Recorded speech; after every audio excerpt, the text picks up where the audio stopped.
السلام علیکم۔ افغانستان کی طالبان رجیم کی دہشت گردی سے محبت نے افغانستان کو کہیں کا نہیں چھوڑا۔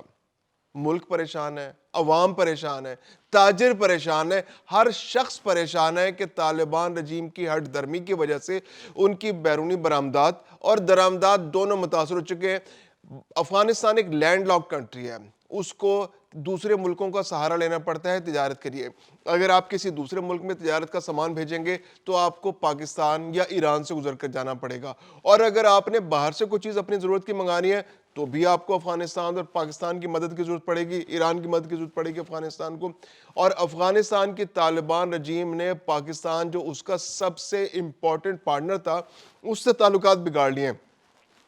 10 اکتوبر 2025 کو ہونے والے کلیشز کے بعد سے لے کر اب تک افغانستان کی جو تجارت ہے اور خاص طور پر جو اس کی ایکسپورٹس ہیں ان پر 10% کا امپیکٹ آیا ہے جو پاکستان کے ساتھ اس کی تھی۔ اس کے علاوہ پاکستان کا جو امپیکٹ آیا ہے افغانستان کے ساتھ تعلقات خراب ہونے کی وجہ سے وہ اوورال صرف 6.6% ہے، یعنی کہ زیادہ نقصان افغانستان اٹھا رہا ہے اور پاکستان کا جو نقصان ہے وہ بہت نامنل ہے۔ پاکستان جو ہے وہ زیادہ تر کنو ایکسپورٹ کرتا تھا، $50 ملین کے جو کنو ایکسپورٹ ہوتے تھے وہاں پر افغانستان میں۔ اب پاکستان کے تاجروں نے نئی منڈیوں کی تلاش شروع کر دی اور پھر یہ ہے کہ لوکل مارکیٹ میں بھی کنو اس بار تھوڑا سستا مل رہا ہے۔ اس کے علاوہ جیمز اینڈ جیولری وہاں سے منگایا کرتے تھے، اس کی مارکیٹیں تھوڑی سی پاکستان کے اندر دشواری ہو رہی ہے۔ سب سے زیادہ جو اس وقت پریشان ہے وہ ٹرک ڈرائیور ہیں، جو افغان پاکستان سرحد بند ہوا ہے، چمن بارڈر بند ہے، تورخم بارڈر بند ہے۔ اب ٹرک تو اپنی منزل کی جانب رواں تھے، اب وہ ٹرک رستے میں پھنس گئے ہیں، تو 8,000 سے زیادہ ٹرک جو ہیں پچھلے 2 مہینے سے مختلف مقامات پر پھنسے ہوئے، اب ان پر سامان بھی لدا ہوا ہے، وہ سامان کا بھی کچھ نہیں ہو سکتا۔ ٹرک ڈرائیور کے لیے مجبوری ہے کہ وہ ٹرک کے اوپر بیٹھا ہوا ہے۔ اب افغان طالبان جو ہے وہ کہہ رہے جی ہم نے ٹی ٹی پی کی ہمدردی نہیں چھوڑنی، ہم نے ٹی ٹی پی کا ساتھ نہیں چھوڑنا، ہم نے تو دنیا بھر میں دہشت گردی کرنی ہے، ہم نے پاکستان میں بھی دہشت گردی کرنے والے ٹی ٹی پی کو ہر وقت ہر طرح سے سپورٹ کرنا ہے۔ ہم نے ان کو اڈے بھی دینے ہیں، ہم نے ان کو ٹریننگ سینٹرز بھی دینے ہیں، ہم نے ان کو ٹریننگ بھی دینی ہے، ہم نے ان کو دہشت گرد بھی دینے ہیں۔ یعنی فیلڈ مارشل عاصم منیر کا کہنا ہے کہ جب بھی کوئی تشکیل افغانستان سے پاکستان کے اندر دہشت گردی کے لیے آتی ہے تو 10 میں سے 7 لوگ افغانی ہوتے ہیں۔ اب یہ طالبان ہی ہوئے ہیں نا جو ان کو افغانی فراہم کرتے ہیں، افغانی عوام ان کے ساتھ دہشت گرد یہاں پر آتے ہیں، تو یہ پاکستان کے لیے بڑا سیریس مسئلہ ہے۔ لیکن جب سے پاکستان نے تورخم بارڈر بند کیا ہے، چمن بارڈر بند کیا ہے، افغانستان کی بھی سٹی گم ہو چکی ہے۔ 46% جو ان کی ایکسپورٹس تھیں وہ پاکستان کے رستے ہوتی تھی، پاکستان آتی تھی، ایکسپورٹ کا سامان آتا تھا، یا پھر وہ انڈیا کے لیے جاتا تھا واگا کے رستے۔ پاکستان نے واگا کے رستے جو ہے افغانستان کو ایک اسپیشل آفر کر رکھی تھی کہ وہ اپنا سامان پاکستان کے رستے سے گزار کر انڈیا بھیج سکتا ہے واگا کے رستے۔ انڈیا کو یہ سہولت حاصل نہیں تھی کہ وہ واگا کے رستے پاکستان کے ذریعے افغانستان سامان بھیج سکے، کیونکہ پاکستان کے تو تعلقات مئی میں خراب ہو چکے تھے، تو پاکستان نے افغانستان کے لیے تو ایکسپورٹس بند کر دی تھی، لیکن افغانستان کی جو ایکسپورٹس انڈیا کے لیے ہوا کرتی تو اس کا راستہ پاکستان نے کھول رکھا تھا۔ اب بھی اگرچہ افغان ٹرانزٹ پر کوئی پابندی نہیں ہے، لیکن چونکہ چمن بارڈر بند ہے، چونکہ تورخم بارڈر بند ہے، تو وہ ٹرک پاکستان کے اندر آ ہی نہیں پا رہے۔ اب انڈیا کے لیے جو بہت بڑے پیمانے پر ڈرائی فروٹس جایا کرتے تھے، تازہ پھل جایا کرتے تھے، انگور جایا کرتے تھے، انار جایا کرتے تھے، وہ نہیں جا پا رہے کیونکہ یہ پیرشیبل آئٹمز ہے۔ اگر یہ وہاں پر ابھی ان کی فصل تیار ہو چکی ہے، بلکہ اب تو ختم ہو چکی ہے فصل، یہ ساری کی ساری ایکسپورٹ جو ہیں وہ نہیں ہو سکی۔ اس کے علاوہ ڈرائی فروٹ کی بہت بڑی مارکیٹ تھی جو انڈیا کے اندر موجود تھی، تو وہ چونکہ افغان ٹرانزٹ کا رستہ بند ہے اور واگا کا رستہ بند ہے، تو بھارت کے لیے جو ٹریڈ ہوا کرتی تھی وہ بھی بند ہے۔ تو 46% جو ایکسپورٹس ہیں وہ افغانستان کی متاثر ہو چکی ہے۔ اب افغانستان کے پاس اب یہ پیرشیبل آئٹمز کے لیے نئی مارکیٹ تلاش کرنا فوری طور پر بہت مشکل ہے۔ اب انہوں نے ظاہر سی بات ہے تاجکستان کے ساتھ ازبکستان، روس اور باقی منڈیوں میں بھی جگہ تلاش کی ہوگی، یا پھر انڈیا کے لیے سامان جو بھجوایا ہوگا وہ چابہار اور بندر عباس کے ذریعے انہوں نے اس کو پہلے ایران پہنچایا ہوگا، ایران کے پھر پورا کراس کر کے ایران، پھر آپ نے اس کو وہاں کے ساحلوں پر پہنچایا ہوگا۔ اب کندھار سے اگر آپ نے سامان پہنچانا ہے، کندھار کا ایک انار ہے، وہ پہلے کندھار سے نکلتا تھا اور چمن کے رستے کوئٹہ میں آ جاتا تھا، اور کوئٹہ سے وہ پورے پاکستان میں چلا جاتا تھا۔ لیکن اب کندھار سے جب انار چلتا ہے تو اس کو پہلے پورا افغانستان کراس کرنا ہے، پھر اس کے بعد ایران کراس کرنا ہے، ایران کراس کرنے کے بعد اس کو چابہار پہنچنا ہے، بندر عباس پہنچنا ہے، وہاں سے اس نے پھر بحری جہاز پر سوار ہونا ہے، بحری جہاز پر وہ سامان سوار ہوگا، پھر وہ بھارت کی کسی بندرگاہ پر لگے گا، اور اس کے بعد اس نے بھارت کے اندر ایکسپورٹ تقسیم ہونا ہے یا بکنا ہے. تو یہ ایک بہت مشکل پروسیس ہے.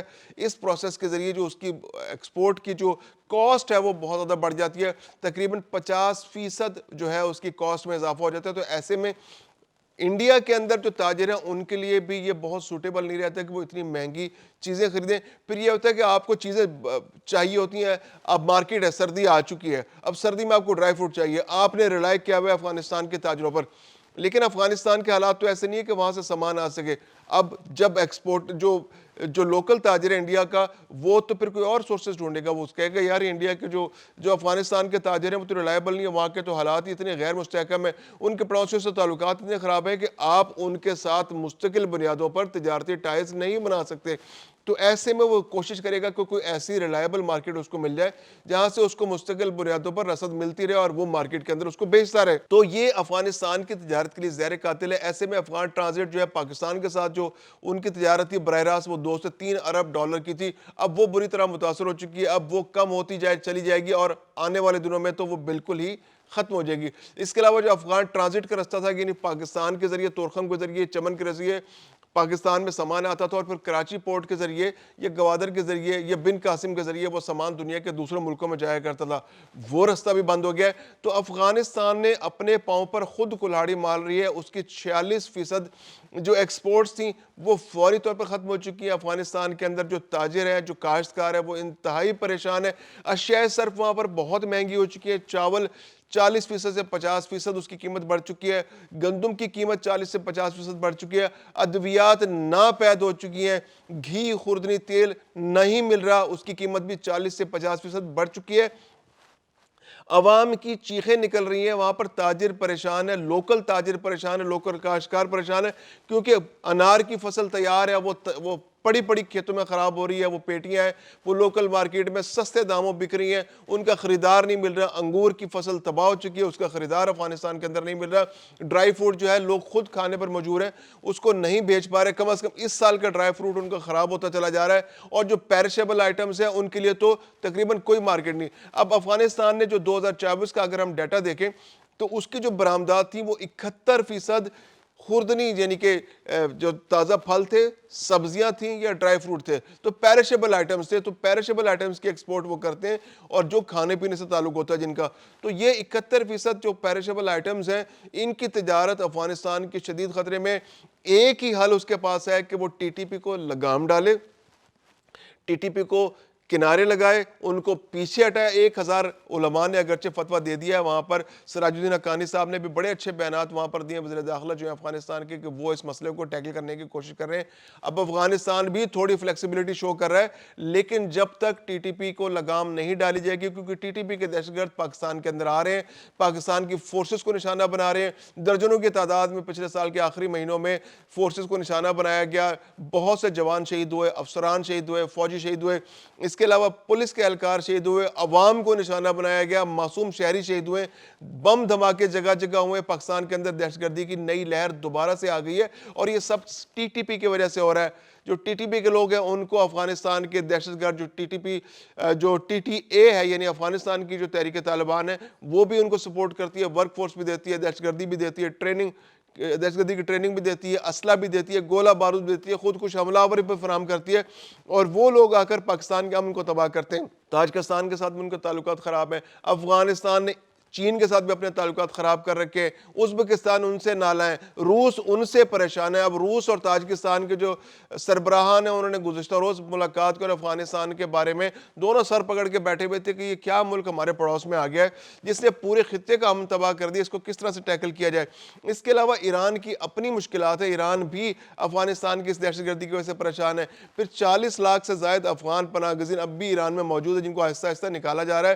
اس سال یعنی گزشتہ سال جو 2025 تھا اس میں ایک سال کے دوران جو ہے 20 لاکھ سے زائد افغان پناہ گزینوں کو واپس بھیجے گا ایران کے اندر.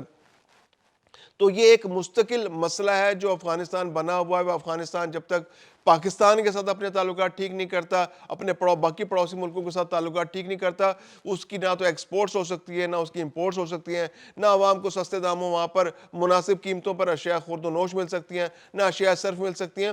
تو یہ ایک بہت بڑا مسئلہ ہے جس کا حل صرف طالبان کی حکومت کے پاس ہے.